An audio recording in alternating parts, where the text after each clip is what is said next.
We're proceeding on the request of the respondent counter petitioner for temporary orders.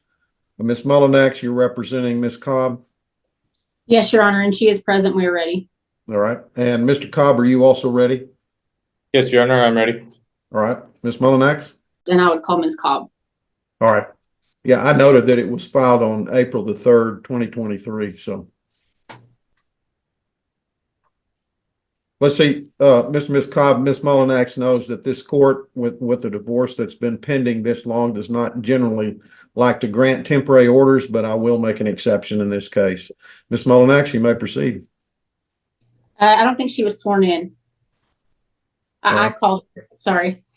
All right. All right. Ms. Cobb, you may raise your right hand, please. Solemnly swear or affirm the testimony you're about to give and the matter now in hearing before this court will be the truth, the whole truth, and nothing but the truth. So help you God? I do. And I realize, Ms. Mullinax, I meant to say Ms. Mullinax, you may proceed. And I said Ms. Cobb. So. Okay. I just wanted to make sure we're all on the same page because I didn't think. Yeah, me too. All right. You may proceed. Thank you. Please state your name. Samantha Cobb. And Samantha, are you currently married to Quinton Cobb? Yes. And were you married on or about July 4th of 2015? Yes. And have you been separated since on or about January 1st of 2020? Yes. Now, this case was originally filed in Potter County, Texas, and it was transferred to Gray County, Texas. Is that correct? Yes.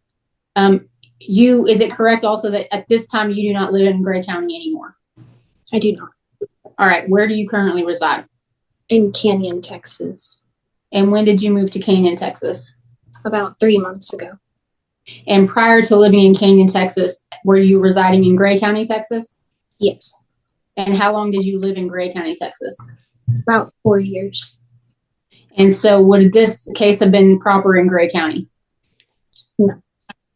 Well, should have been filed? Yeah. Okay. Yes.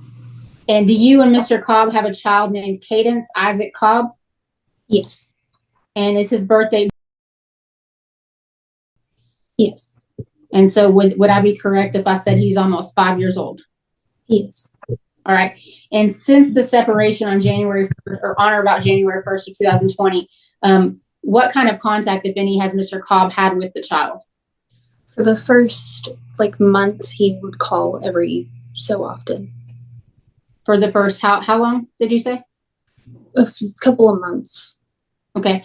And so you say every so often. How often would that be? Maybe every 2 or 3 weeks. And at that point, was the child around 6 months old or so? I want to say he was about that old, yeah. And whenever Mr. Cobb would call, how long would those phone calls last? Maybe 2 to 5 minutes. And obviously this is like a 6-month-old, so there's not a whole lot he's going to be doing on a phone call, right? Right, yeah. Okay, so after the first couple months, did Mr. Cobb contact with the child or come visit the child at all? He visited twice. And do you recall when the last time Mr. Cobb visited the child was? About 2 years ago. And so since 2 years ago when Mr. Cobb visited the child, has he had any contact with the child? Not really. He called Father's Day and one Thanksgiving, I think, 2 years ago. Okay. And were you, at the time you were living in Tampa, was that an address that Mr. Cobb was familiar with? Yes. And was that a home that was actually the mortgage is in his name? Yes. And so prior to the last 3 months, were you living at that residence that was mortgaged in his name? Yes. Did you have the same phone number that you have at this time? Yes. Did you ever change your phone number so Mr. Cobb didn't have it? No. And were there any calls that you, maybe messages or anything that you received from Mr. Cobb that you didn't return? No. And so you said that he called on a Father's Day and on Thanksgiving in the last 2 years. Mm-hmm. And you have to answer yes or no for the court reporter, okay? Yes. Yes, sorry. And so the last time he visited, would it be correct that your son was around 3 maybe? Yeah, around 3. Does your son know who Mr. Cobb is at this point? No. And do you have concerns about him having something like a standard possession order due to the fact that he doesn't know who Mr. Cobb is? Can you repeat the question? I'm sorry. Do you have concerns about Mr. Cobb having a standard possession order due to the fact that he is not familiar with who Cobb is? Yes. And are you asking that he have some kind of a stepped up possession order if the court's going to give him extended visitation?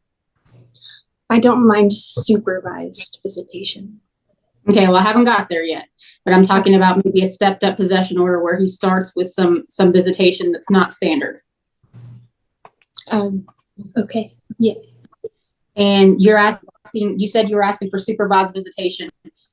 First off, does Cadence have some mental health or medical issues that he deals with on a regular basis?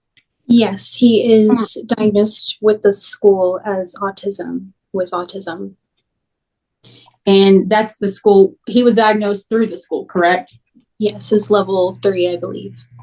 And so does he have a 504 plan because of that autism diagnosis? Yes. And with that autism diagnosis, what kind of issues does he have that are particular to him? So he is going through speech therapy. He's mostly nonverbal at this point. He has cognitive therapy and behavioral therapy. And does he have other issues maybe with food that have to do with his autism? Apart from the not being able to communicate, not really. Is he pretty high functioning or not? Or is he old enough for you to make that determination? He's not old enough to make that determination just yet. All right. Thank you. Does he have some food sensitivities that he needs one-on-one time working on? Yes, he has food aversions. And does he have medical needs regarding chronic strep? He does. He gets strep about 3 times a year. And with regard to the autism, does he have any kind of problems being in new environments where he doesn't know people? Yes. Can you tell the court how he acts whenever that occurs? He has meltdowns where he will scream and throw himself on the ground and hit himself as well. And how do you remedy those when that happens? I remove him from the situation and help him to breathe and kind of relax and give him a distraction, like a sensory toy. And whenever you're at work or not able to care for him, does he have other caregivers that are familiar to him? Yes. And who would that? That would be my friend. Her name is Lexi, and she is actually a paraprofessional. Do you also have a mother and father that are very involved with him? Yes, he stays with my mother and father on the weekends occasionally. And what are your mother and father's names? Amanda Smithy and Jason Smithy. And is that Smithy Smithee? Yes. And are you aware of whether they would be able to supervise the visitation with Mr. Cobb? Yes, they would be aware or able to. And with regard to him, he is currently in the military, is that correct? Yes. And is it your understanding that he has to have leave to be able to come and visit the child? One more time. Is it your understanding that he has to have leave to take leave and be approved in order to come and visit the child? Yes. And are you asking that he give you at least a week's notice so that you can prepare for the visitation and get the child ready for a visitation? Yes. You said earlier that he had called a few times. Do you have any problems with phone calls or any kind of electronic communication with the child and Mr. Cobb? Not at all. And would you just request that if there's a schedule that he either make sure he contacts the child or gives you notice if he's not going to be able to, like within a reasonable period? Yes. And you and I talked about phone calls and video calls. Which one would be more beneficial for Cadence? For Cadence, video calls, because he doesn't really understand phones all that well. Is he more interactive on a video than on a phone call? Much more interactive on a video call. And so are you asking that you have the right to designate the primary residence of the child? Yes. And is that due to the fact that you've been the primary caregiver since he was born? Yes. And are you asking that you have the exclusive right to enroll the child in school? Yes. Where is he enrolled in school right now? Is that in Canyon there? Yes. And has Mr. Cobb asked you for any schooling or health information regarding the child? No. Do you have any problem giving that to him? No. Or are you just asking that he be involved if he wants to be involved? Yes. And with regard to the child, is it your understanding that he has TRICARE East insurance through the military? Yes. And are you asking that that continue with each of you paying 50% of any uninsured medical? Yes. And do you also have health insurance available to you through TRICARE as far as you're aware? As far as I'm aware, yes. And if that's still in effect, are you asking that that to remain in effect until the divorce is finished? Yes. We talked about the house in Pampa. What is the address to that house? Russell Street. And since you're living in Canyon, I'm guessing you're not living in that property anymore. Is that right? No. And who was supposed to be paying that mortgage payment? I took over on the payments about, I want to say 6-ish months ago when he wasn't paying it for 6 months. And how much is the payment on that property? $500. And was Mr. Cobb giving you any money toward the payment of that residence? Yes. And has he been giving you payments of some sort for several months? Yes. And how much has he been paying you? It differs. It's changed a lot. It's around 400 to 800. And with regard to the caring for the child and that house payment, were you able to pay all your bills? Yes. And you ended up moving out of the home. Why? Because it did end up, after he changed it to lower, I wasn't able to afford it. And there's also, do you have a vehicle that's a 2003 Chevy Silverado? Mhm. And are you You mean asking? yes? You mean yes? Yes. All right, thank you. Do you also have a 2003 Chevy Silverado that you are currently driving? Yes. And do you have a payment on that? No. Okay. And so you have an apartment in Canyon that you're asking for exclusive use of, is that right? Yes. And you'll pay the payment on that and the bills on that? Yes. And on the Chevy Silverado, do you have vehicle insurance that you have available for that? At the moment, no, but I'm about to re-up it. And so are you asking that you be responsible for the debt on that, for the auto insurance? Yes. Is there Who maintains that vehicle? Me. You're a mechanic? No. I was going to say that vehicle's 21 years old. How does it run? Luck. All right, luck. All right. Thank you, Ms. Molnax. With regard to another vehicle, you have, since you've been married, did you and Mr. Cobb obtain a 2016 Mitsubishi Outlander? Oh, sorry. Yes. And are you asking that he have use of that and pay any debt that's owed on that? Yes. And with regard to that Russell home, do you have the ability, since you've got that apartment, to make the payment on that Russell home? No. Do you have any idea if it's being foreclosed on or anything at this point in time? I do not know.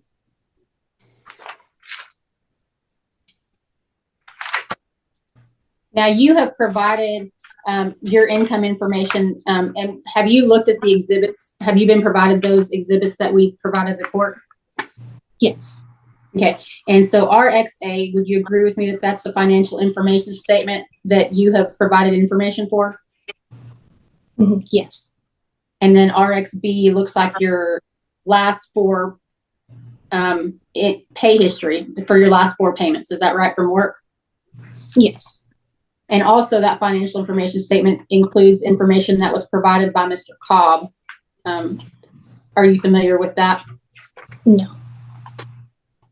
You're not familiar with the document? Oh, yes. I Okay. thought you said something else. That's okay. And Your Honor, I'd like to introduce Respondents Exhibits A and B into evidence. And those were provided to Mr. Cobb.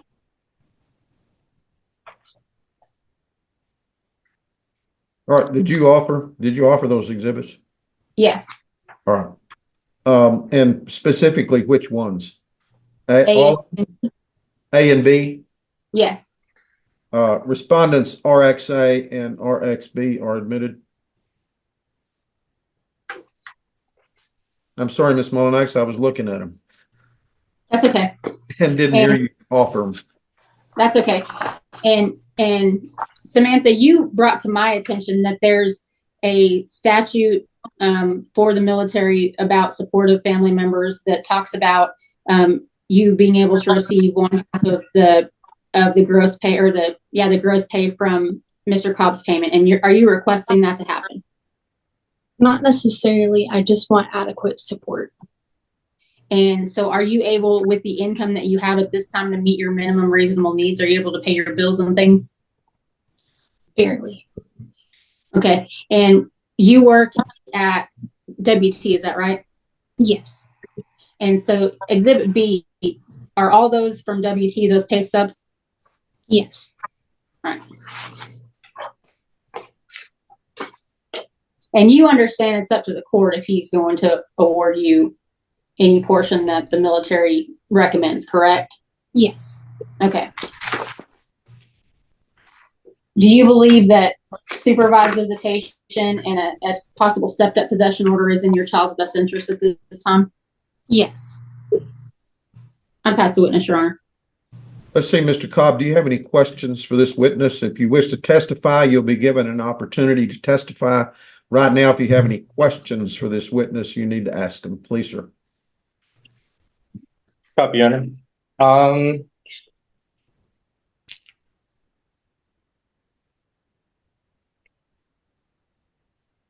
My apologies, I'm not as well prepared as the attorney. All right.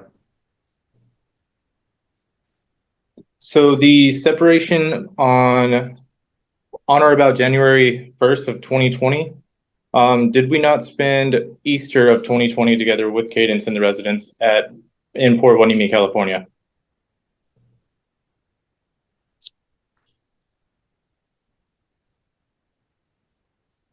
What are you asking exactly? So earlier stated that the separation was on or about January 1st of 2020.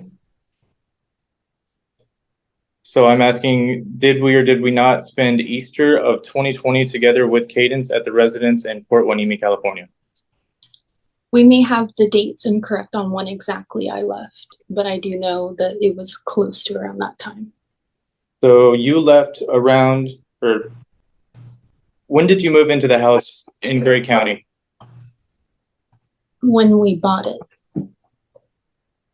Okay. If closure date on that was February of 2021. Mm-hmm. I was living with my mother for a short time before we moved into the house.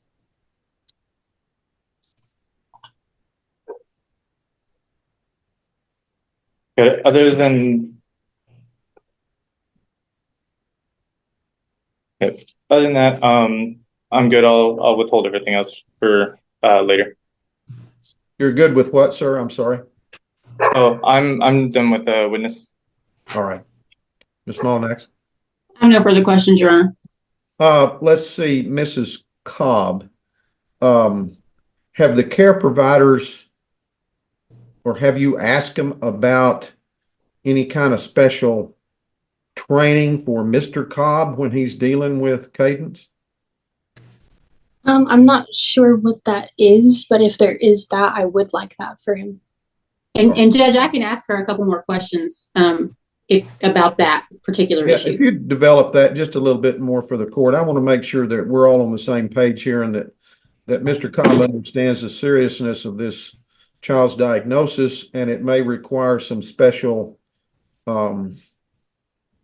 education, for lack of a better term, on his part to understand how to deal with a child who has autism. Samantha, with regard to his autism diagnosis, he hasn't actually been to a professional other than being diagnosed through the 504 program at the school. Is that correct? That's correct. We're on a wait list. And so the wait list is how long? They told me it was going to be about 3 to 5 years. And how long has it been that he's been on the wait list? For about a year and a half now. And so have you been given any information regarding any special training that needs to take place from an actual professional other than at school? No.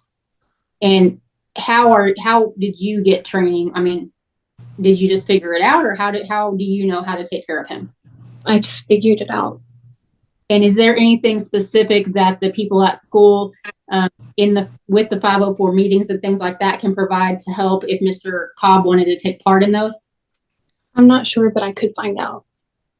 And so you don't have any further information about any specific training he could get at this point in time? No.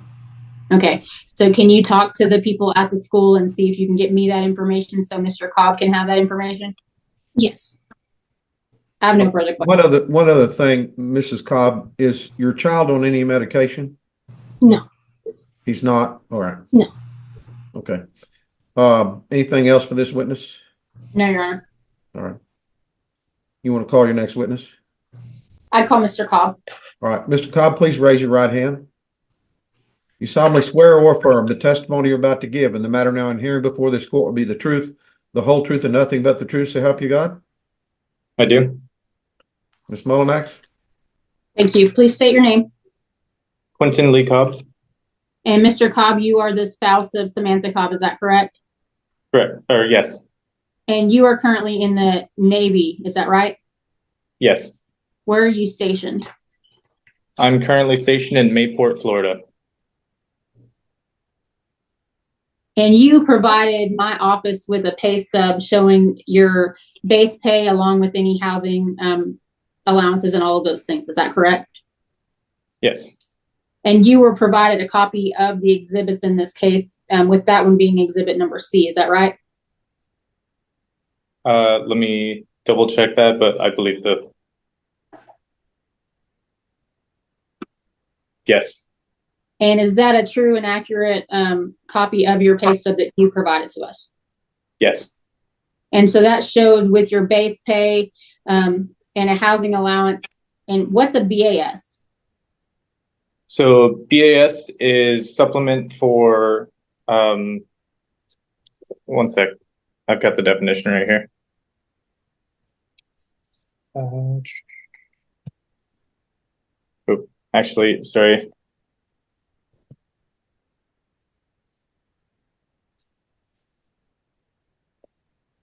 So BAS is basic allowance for subsistence. So that's like a food allowance. Would that be fair to say? Yes. And then the BAH is for the housing. Is that right? Yes. And is that housing allowance based on just you, or is that based on you with family? It is based on me with family and my zip code. Okay. And so your total gross pay for a month is $69.89.75 based on your pay stub. Is that correct? Yes. However, BAS is accounted for subsistence for the service member single. BAH does account for family, and base pay is base pay. But it's still income that you receive. Is that right? Yes. Okay. And so I would like to introduce Respondent's Exhibit C into evidence, Your Honor. Respondent C is admitted. Mr. Cobb, do you have any other children under the age of 18 that you have you support? I do not. So Cadence is the only one. Yes. And so what are you asking the court to do with regard to visitation with Cadence? As far as visitation, if the respondent is comfortable with me getting supervised visitation or a stepped up visitation plan, then I'm fully okay with that.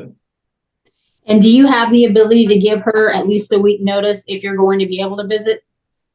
I do. And are you familiar with Amanda Smithy and Jason Smithy? I am. Do you have any problems with them being the supervisors? I do not. Do you have any contact with Amanda or Jason Smithy at this point? No. And when's the last time you attempted to contact Cadence? I honestly can't remember. I can dig through phone logs, but I don't think it goes back that far. Okay. And Is Ms. Cobb correct in that you have TRICARE East for Cadence that he's currently on? Yes. And does that have any cost for him? It's on the pay. So there's, oh, my apologies. So that's for SGLI for them. But the dental charge on the allotments is for the both of them. And then I can provide tax statements later stating that they have been covered for all 12 months for the past 3 years. So the TRICARE Dental, the $32.13 is for Cadence and for Samantha. Is that what you're saying? Yes. And then otherwise I don't know what SGLI is. What is that? That is life insurance for both of them. At the bottom of the pay stub, it says they're both covered for $100,000 for life insurance. Okay, but otherwise there's no money coming out for medical for either of them. Would that be correct besides dental? Correct. It's just provided automatically through TRICARE with my job. They aren't qualified to receive Prime, which is why I don't have a premium. And you understand that Ms. Cobb's asking that you maintain that health insurance for both of them until the divorce is final, and that 50% of the uninsured be reimbursed for Cadence. Yes. Okay. And you understand she no longer lives in that house on Russell Street? I do now. Are you making the payment on that Russell Street, or do you know when it was made last? It was made last in January. Okay. And so what are your plans with the house on Russell Street? If she's no longer going to live in it, then I'm fully willing to sign a letter to sell it and make back on equity to pay off the loan and anything extra she can have. So you're okay if the judge were to order in the temporary orders or even a final order for the house to be sold and the equity to be split? Yes. Okay. And on the exhibit number 1, that's the Let financial. me take a moment here and remind counsel and the parties that the court cannot divide property at temporary orders. And with regard to exhibit number 1, that has your income where we talked about you make the $69.89.75, and you've also provided information regarding your monthly expenses. Is that right? Yes. And that information on page 2 and 3 of that document came from you. Is that correct? Yes.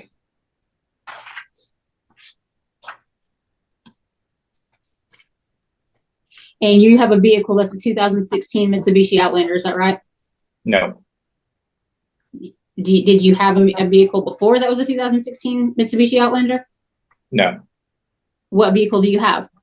I apologize. I'm not trying to be rude. It is a 2018 Mitsubishi Outlander.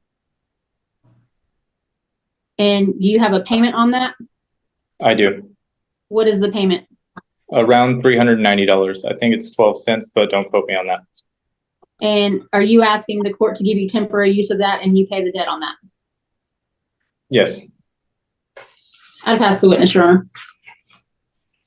Do you have anything else, Mr. Cobb, you'd like to tell the court?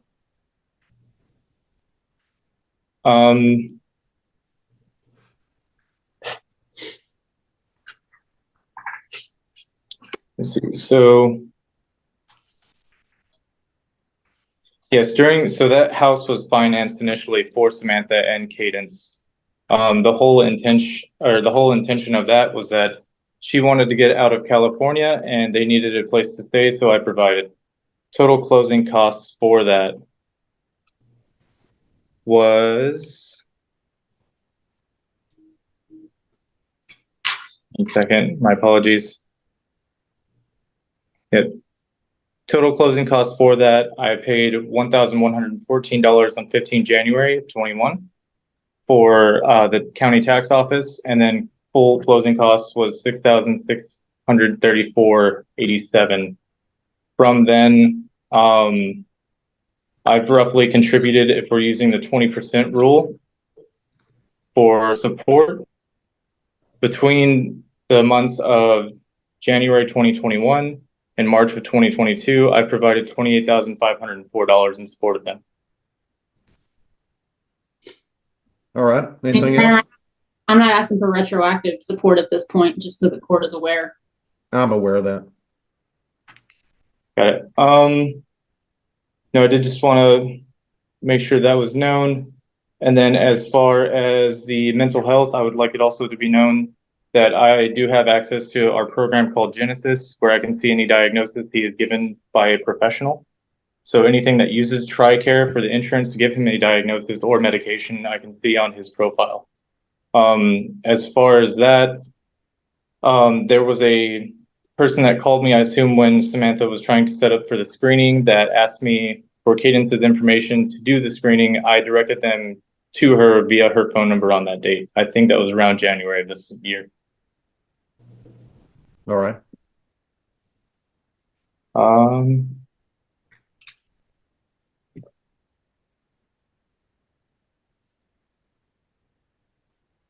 Other than that, if the training is warranted or ordered, or I will do it on my own anyways, but my work does offer special courses to handle what we call what we call, I can't remember the acronym, but essentially it's exemplary family members, EFMs, yep. So that is for children with autism or persons with autism. They do offer courses for all ages, so I will do that. All right, if you will, please.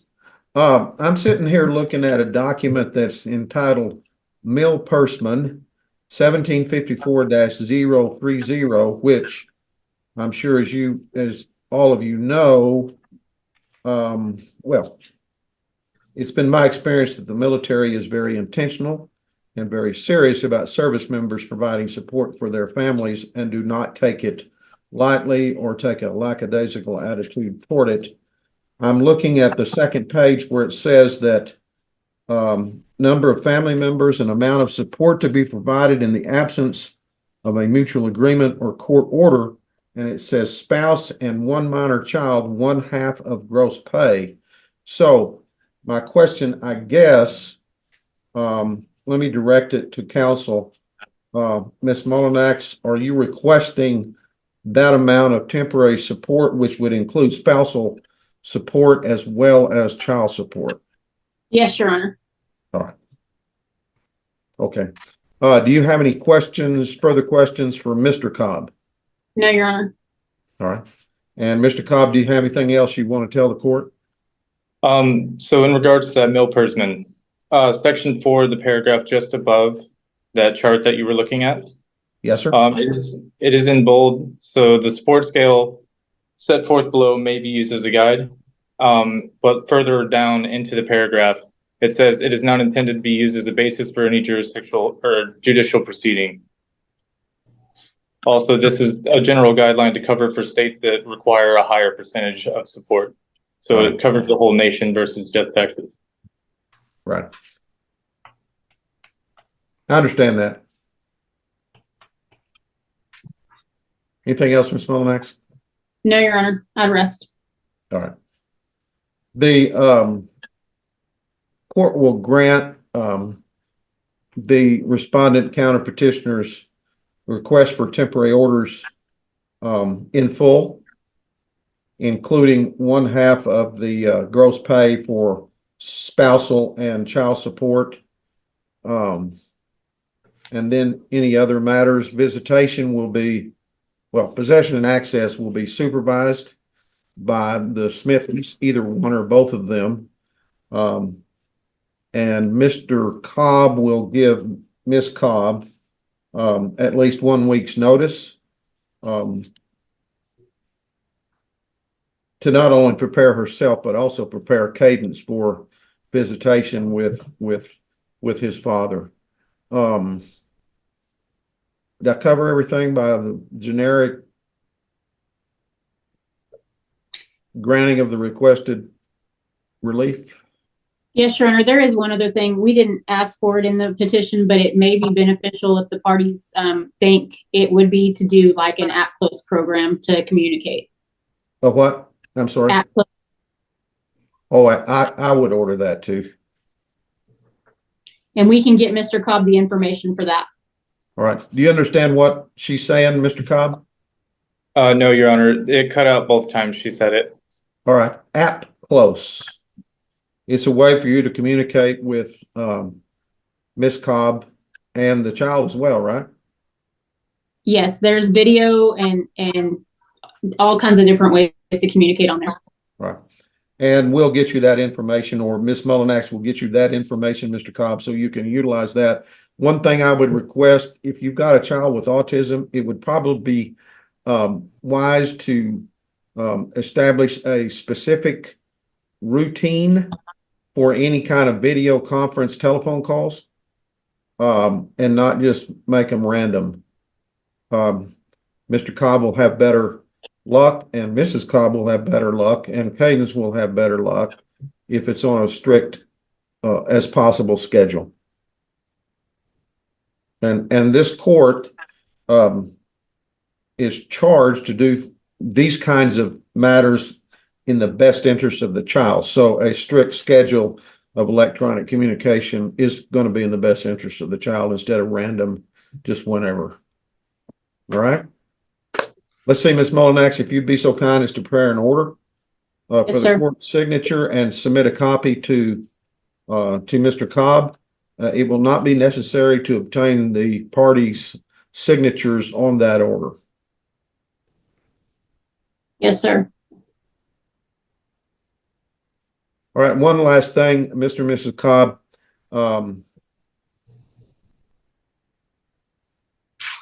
Children with autism are special, and they require patience. I'm sure as Mrs. Cobb has already figured that out. They require patience, and that means you have to be patient with each other, and you've got to be patient with Cadence. And so it's going to be in his best interest if you, well, I know you are. Okay, don't imply that I don't think you are, but you need to behave like adults with this child and with each other as far as that goes. It'll go over. So, all right. Good luck to both of you. Good luck to Cadence, and we are adjourned.